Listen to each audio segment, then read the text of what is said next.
Hola, a continuación vamos a tratar en este vídeo un asunto que preocupa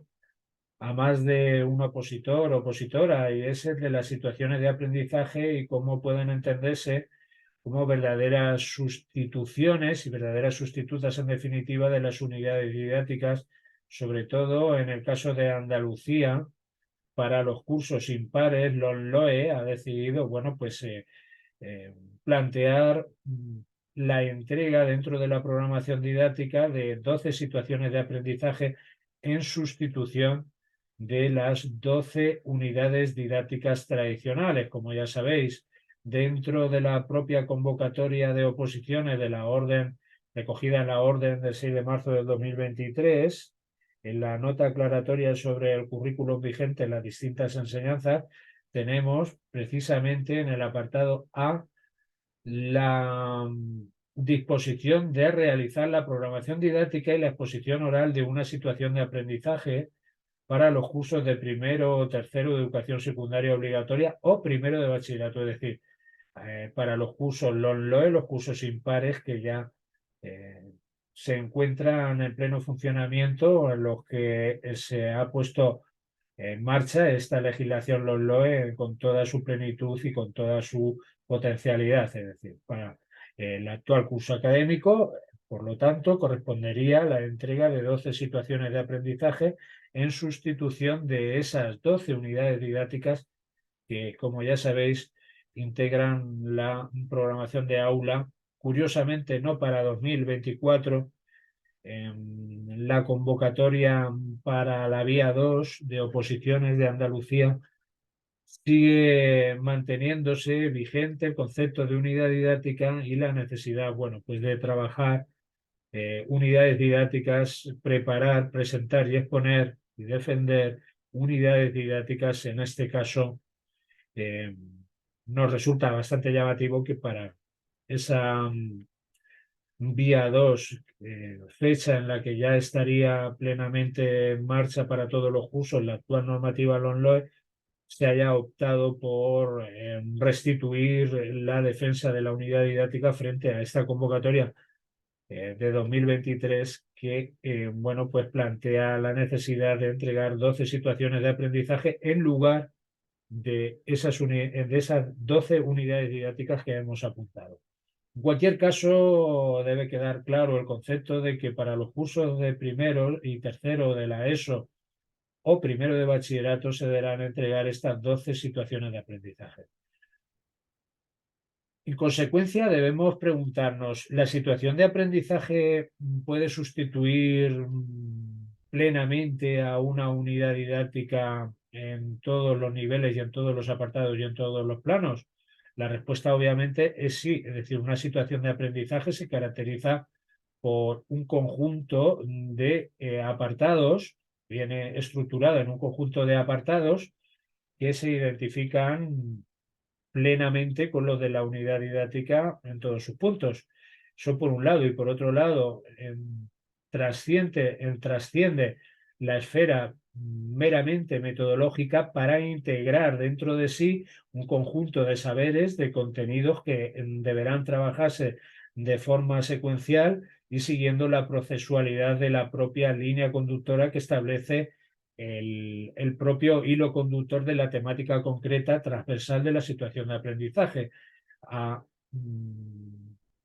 consecuencia de esta preponderancia que adquiere una línea temática y un hilo conductor, deberemos ser capaces de integrar el resto de actividades y el resto de tareas, no como resto con menos importancia, por supuesto, protagonistas fundamentales de los bloques de la situación de aprendizaje en los que trabajaremos la gramática, el léxico, etcétera, etcétera, el paradigma discursivo, la pragmática, la literatura, precisamente inserta dentro de esta línea de avance que representa la elaboración en fases diferenciadas y en diferentes apartados y estaciones del propio producto en el que desemboca la situación de aprendizaje o el proceso de trabajo de la situación de aprendizaje, mejor dicho. Por lo tanto, es muy importante tener presente el concepto amplio de situación de aprendizaje en aquellos casos en los que decidáis finalmente sustituir las situaciones de aprendizaje,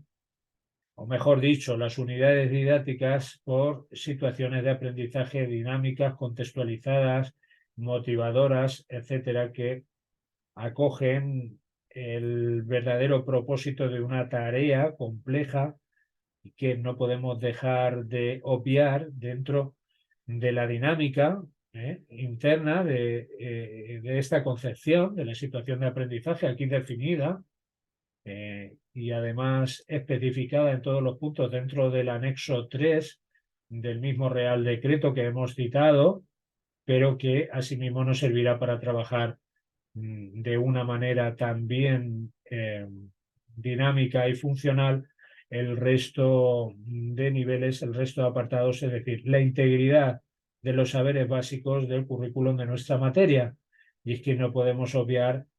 que a pesar de que nos encontremos ante un nuevo paradigma de trabajo basado en tareas, basado en un proyecto, al fin y al cabo, deberemos seguir trabajando de una manera bastante intensa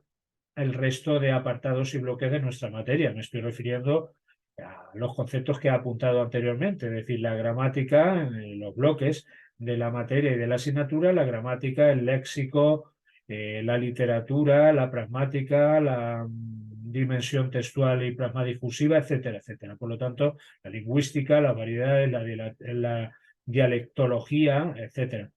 Por lo tanto, es muy necesario, se hace muy necesario el saber integrar este conjunto dentro de ese planteamiento de la propia situación de aprendizaje, es decir, un constructo teórico, un constructo que inicialmente se concibe como metodológico, pero que en sentido amplio acoge el conjunto, la virtualidad de saberes y el gran abanico dentro del dominio de la materia de contenidos, saberes básicos, etcétera, etcétera, del currículo que por lo tanto deberemos saber integrar y debemos saber trabajar, defender y explicar ante el tribunal como así viene siendo y que obviamente nos servirá para establecer este requisito de motivación, de aprendizaje práctico, aprendizaje significativo, etcétera, y el resto de principios pedagógicos que la LOMLOE recoge ya en su preámbulo y los apartados posteriores y siguientes, también el Real Decreto 217 y los decretos comunitarios de prácticamente todas las comunidades autónomas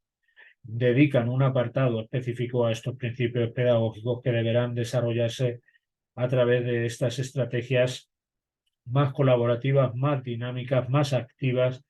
y que ceden un papel protagonista, que confieren un papel protagonista al alumnado, al alumno y alumna, que por lo tanto deberán tenerse muy presentes